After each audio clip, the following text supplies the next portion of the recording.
দর্শক ভাই, আজকে এলাম আমি নতুন একটা প্রজেক্ট হয়েছে এলাকায়।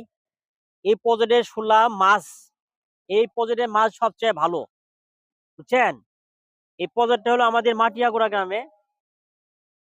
ফেরদৌস মৌলানা, তাকে সবাই চিনেন। এটি ফেরদৌস মৌলানার প্রজেক্ট।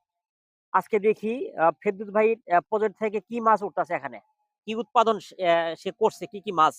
আজকে আমরা এই ফেরদৌস ভাই পুকুরে যাচ্ছি, মাছ উঠতেছে। অবশ্যই আপনাদের আহ মাছটা দেখানোর জন্য চেষ্টা করব। আপনারা সবাই আসেন, দেখি ইনশাল্লাহ।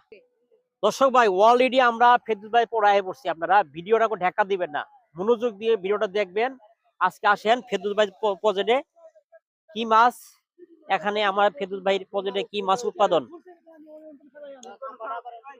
আসেন, ক্যামেরার সামনে দেখাচ্ছি আপনাদের। এই দেখেন, প্রচন্ড এখানে আমাদের তেলাপুয়া দেখছেন। মার্শাল্লাহ, আমাদের ফেরদৌস ভাইয়ের প্রজেক্টে সুন্দর একটা তেলাপুয়া প্রায় 1 কেজি কাছাকাছি হয়ে যাবে গা তেলাপুয়াটা। এটা এই প্রজেক্টটা হলো আপনার আমাদের হলো মাটিয়াকুড়া, দক্ষিণ মাটিয়াকুড়া বাজারে। ফেরদৌস মালাকে আপনারা সবাই চিনেন অবশ্যই। ফেরদৌস মালার এই প্রজেক্টটা বিশাল একটা প্রজেক্ট। যদি প্রজেক্ট আকারটা একটু দেখাই, আপনারা দেখেন।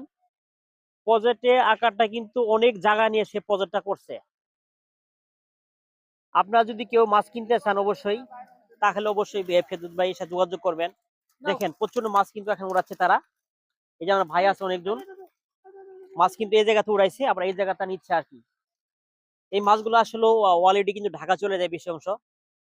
ভালো মানের মাছ তো চাহিদা বেশি থাকে, বুঝছেন। এই জন্য ঢাকা চলে যাই। ঠিক আছে, আজকে এই পর্যন্ত শেষ করলাম। ভালো থাকেন।